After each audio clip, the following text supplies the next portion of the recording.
Good morning, students. And again, we are here in the virtual class learning, and I hope you are enjoying your course. And you know, guys, government is going to take your exam, especially for 12 commerce, and you have to prepare for it. If you have any doubt in that, you can ask me. Okay, guys. Actually, this lecture will publish after the exam also, but just this is for your kind information. I am giving you the instructions. Okay. So today we are going to learn or going to take the new poem, that is poem 2 from the textbook Flamingo, and its name is An Elementary School Classroom in a Slum. It is written by Stephen Splendor.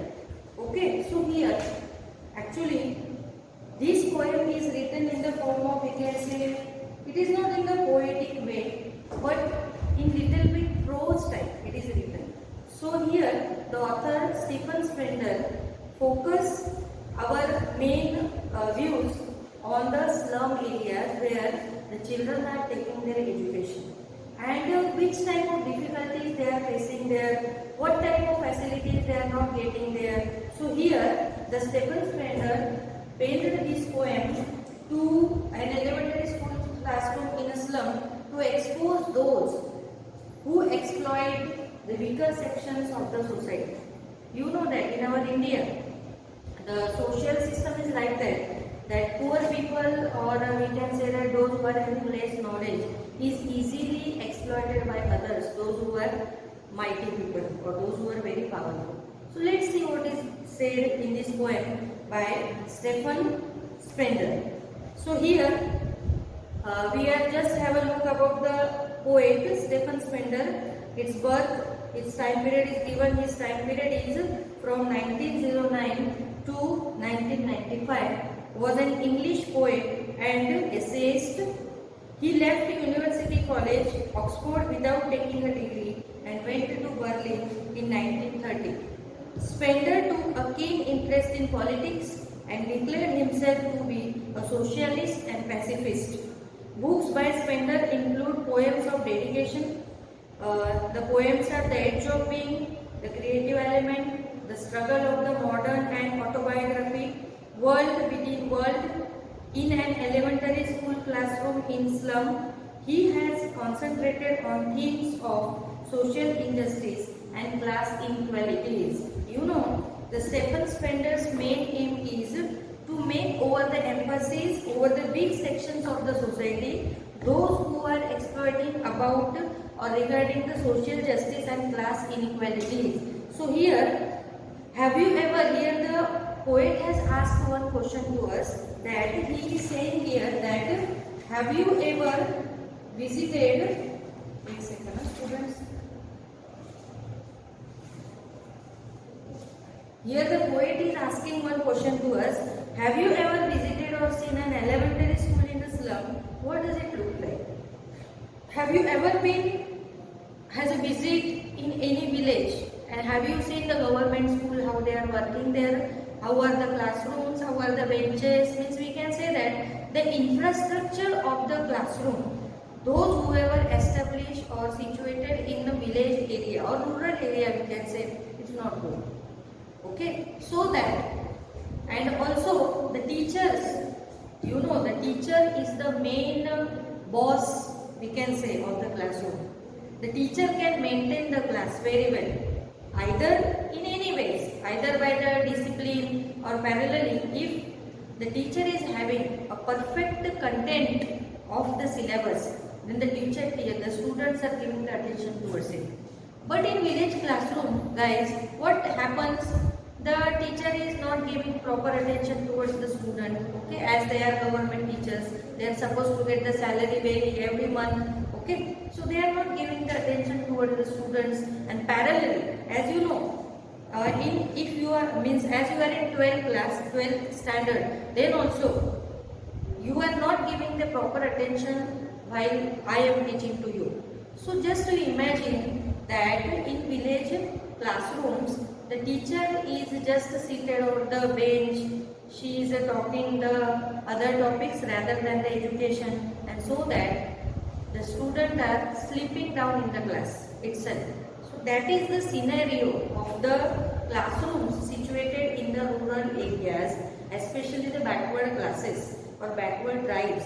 The government is providing the facility for the students, and you know that this is our right to education. Okay, so those children who have completed the age group of 6 to 14, they have to take compulsory the primary education.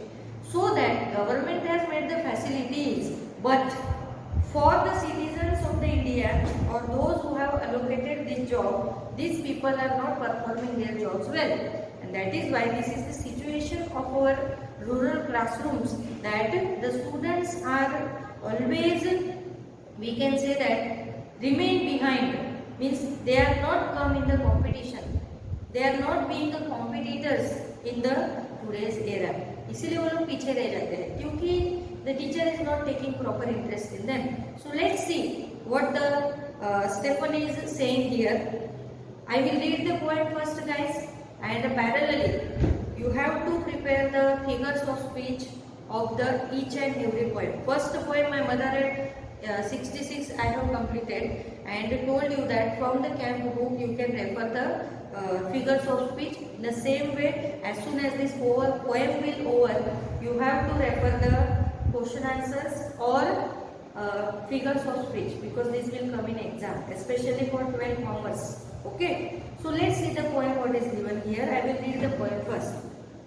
Far, far from gusty waves the children faces, like rootless weeds the hair torn around their pillar, the tall girl with her weighed down head, the paper-seeming boy with rat's eyes, the stunted, unlucky hire of twisted bones, reciting a father's narrow disease, his lesson from his desk at back of the dim class, one unnoted, sweet and young. His eyes live in a dream of squirrel's game in tree room other than this. On sour cream walls, donations, Shakespeare's hairs cloudless at dawn, civilized tomb riding all cities, bellied flowery Tyrolese valley, open-handed maps, awarding the world its world. And yet, for these children, these windows, not this map, their world where all their future painted with a fog. A narrow street sealed in with a lead sky, far, far from rivers, capes and stars of birds.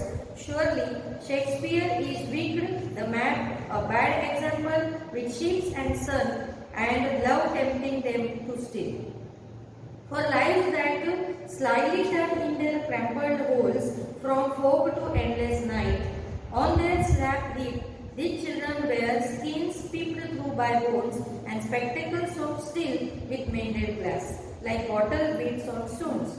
All of their time and space are foggy slum, so blot their maps with slums as big as dome. Unless governor, inspector, visitor, this map becomes their window, and these windows that shut upon their lives like catacombs. Break, oh break, open till they break the town, and show the children to green fields, and make their world. Run azure on gold sands, and let their tongues run naked into the books, the white and the green leaves open, history there whose language is the sun.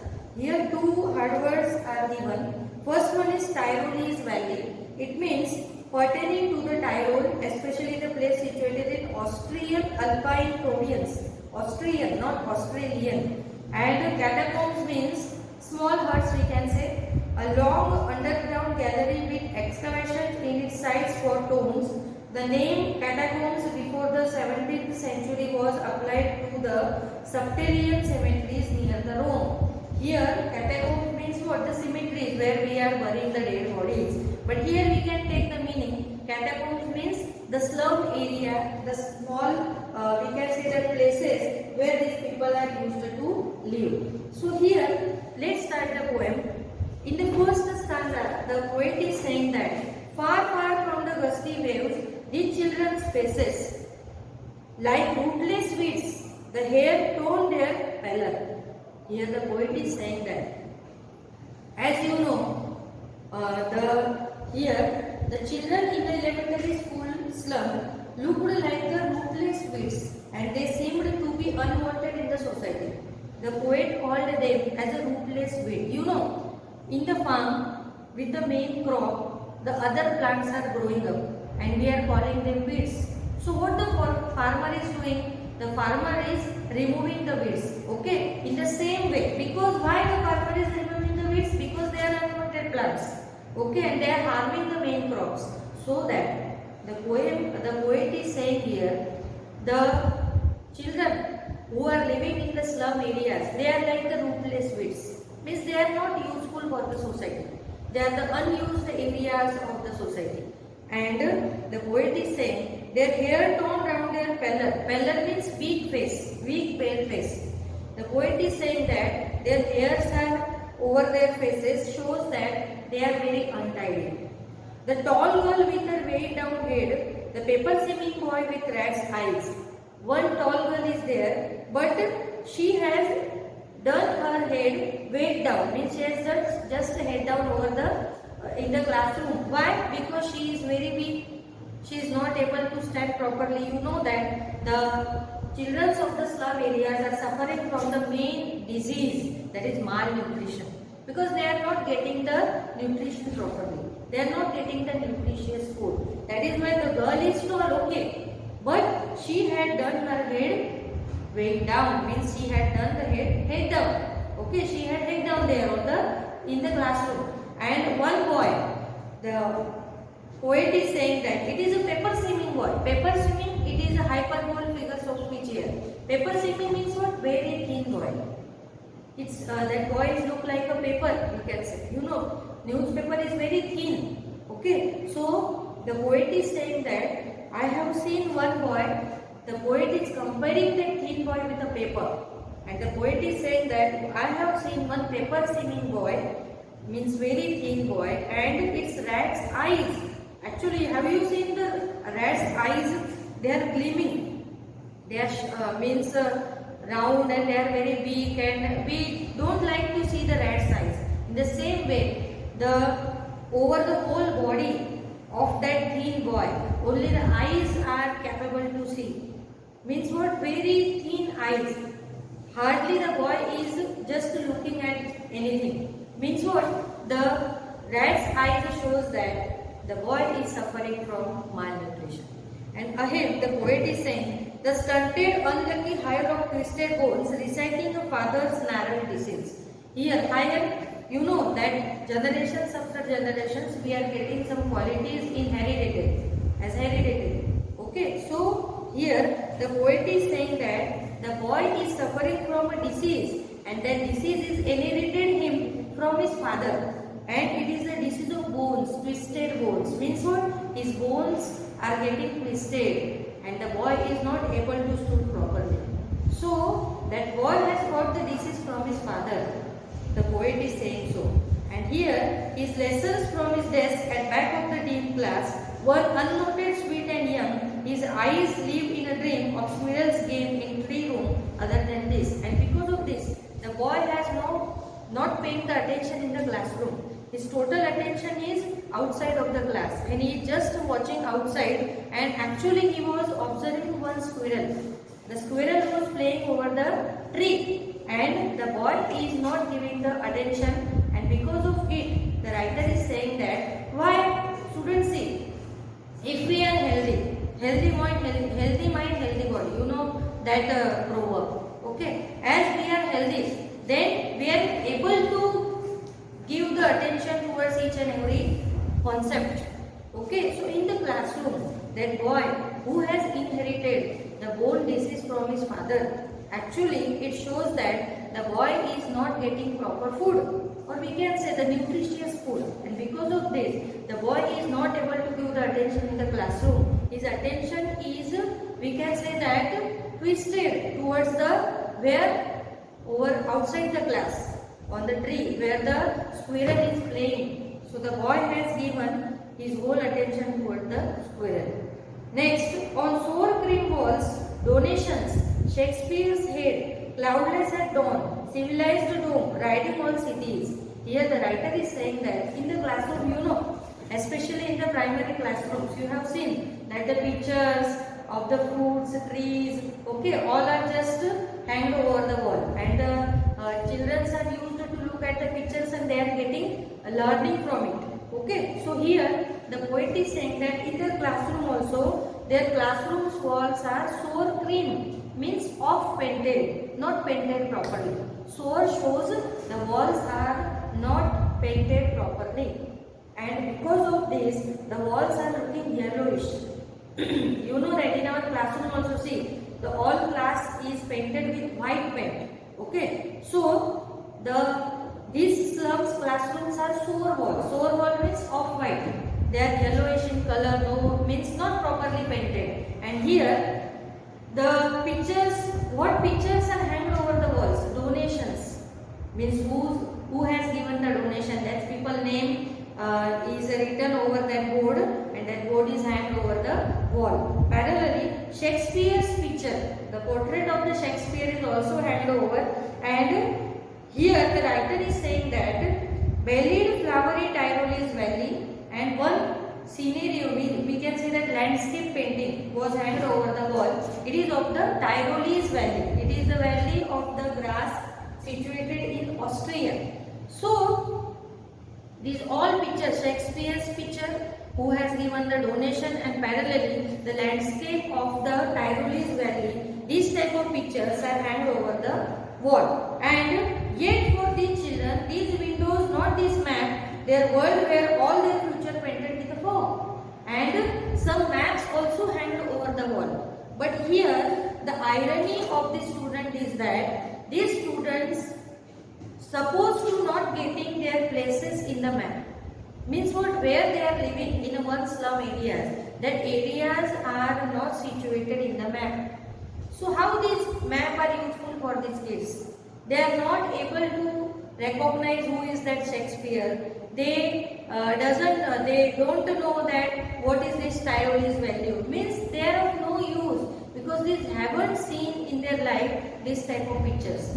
So the poet is saying that these all pictures which are hanged over the wall are useless for the kids, because wherever at place they are used to live, these places are not situated in the map. So for what purpose the map is useful for them? Okay, you know that Gujarat, Ahmedabad, you know wherever in Gujarat our Ahmedabad is situated. Ahmedabad is shown in the map. So wherever we are living in a well-educated, or we can say that in a well-cultured society we are living. So that is narrated in the map. That is shown in the map. But those people who are used to live in the slum areas, that places are not depicted in the map.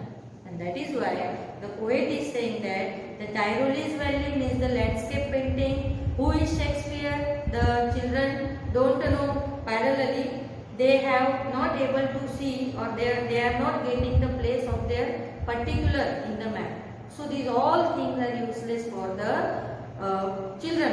And the poet is saying that their future is like a fog. You know fog, because of fog we are not able to see properly. Means their future is in blind or in dark. We can say their future is blind or their future is in dark, because they have no future at all.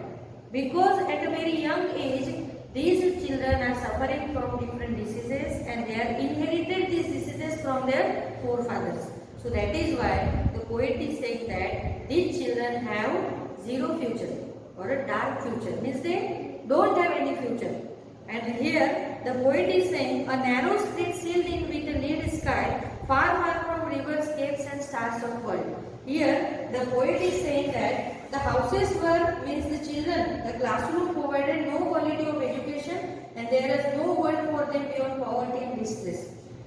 Actually, the slum children came there for getting education. But the teacher, I told you that the teacher is not providing such type of education.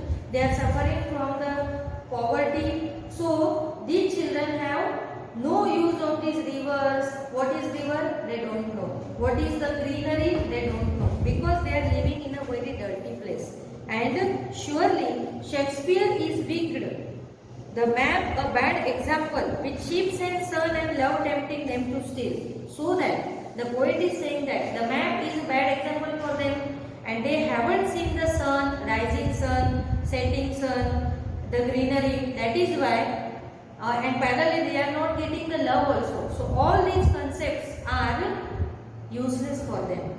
And for lives that slyly is a word, means here slyly means they are not getting the proper facilities there. Trickly, we are not making trick, हम लोग किसी के ऊपर कुछ trick करते हैं. So for that, for lives that slyly turn in their cramped holes for folk to endless night, on their slag heap, these children wear skin painted through by bones and spectacles of steel with mended glass, like bottles bits on stone.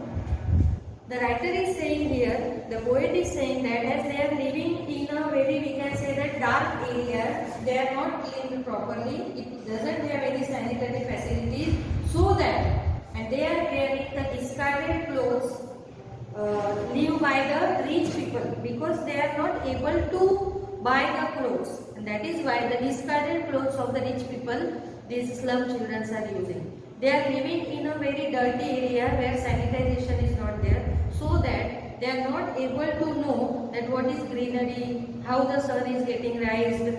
They are not means they haven't familiar with its facts.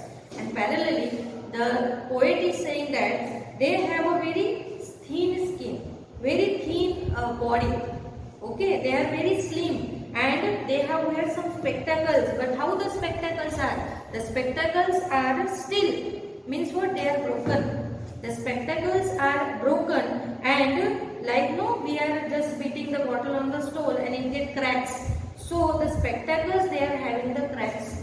They are not means mended. The spectacles are mended. They are not proper. Then also they are supposed to wear. Why? Because they don't have any other option. And here again.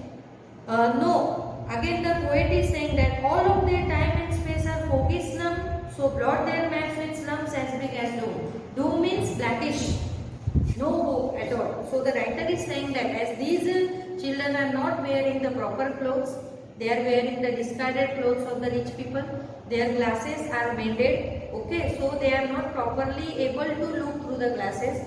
All these things are, they have to make it compulsory that wear new spectacles, wear the school uniform, okay, because of it we are getting some new energy. You also experience in this, that as soon as you are wearing the school uniform, you are very alert, energetic. This is the, we can say that magic of the school uniform. So that these children, there is a need for these children to get the new school uniform, to get new clothes, to get new spectacles, to get the nutritious food, okay, so but they are not getting. This is the irony, this is the fact. So in the last stanza, what the poet is saying, unless governor, inspector, visitor, this map becomes their window, and these windows that shut upon their lives like a catacombs.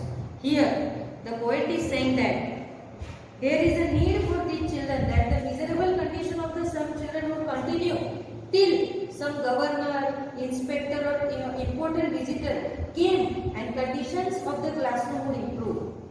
If suppose any powerful person, there is a need to in the slum areas that any powerful person should visit these areas and should make the improvements, then only we can say that these map, the Shakespeare's painting, the landscape is useful for them. Then they have become their windows, they can make their future. Means there is a need for these slum children that any powerful personality should visit their areas, and that personality have to make some improvement in the areas, then and only then these people can improve. And here, break, oh break, open till they break the town and show the children to green fields and make their world run azure on gold sands, and let their tongues run naked into the books, the white and green leaves open, history there whose language is the sun. Here the poet is narrated very nicely, children. The gap between the haves and the have-nots need to be broken, and these children should be allowed to witness the green fields, blue skies, sandy beaches away from the filth they live in. And the poet is saying that these children need to enjoy the greenery, the rising sun, and the gold, which means what? Here the writer had used one word, gold sands. Gold sands means sandy beaches. These children have a right on their life, so they have to live a very prosperous life rather than they are living the filthy life. Filthy means dirty life, where the places they are living. So there is a need for the children to be improved, and that is why the writer is saying that they should be shown warmth and love, and and be given the freedom to have quality education. Means here there is a need of the today's era that these children should have to get proper education, proper sanitary facilities, nutritious food, and for this one powerful person's visit is necessary for this kind of children. Then only the situation of these elementary slum areas classroom should be improved. This is here the poem is over, guys. I hope you understand that how the poet has narrated the bad condition, or we can say that the worst condition of the slum areas, and who is needed to improve this situation. So very nicely I have explained this poem here. Now your work is that some MCQs are given here, students, and question answers also be there. So with MCQs you have to write the question answers. Parallelly you have to note down all the figure of speech in the textbook itself only. So we will meet with new content in next lecture. Till then, bye guys.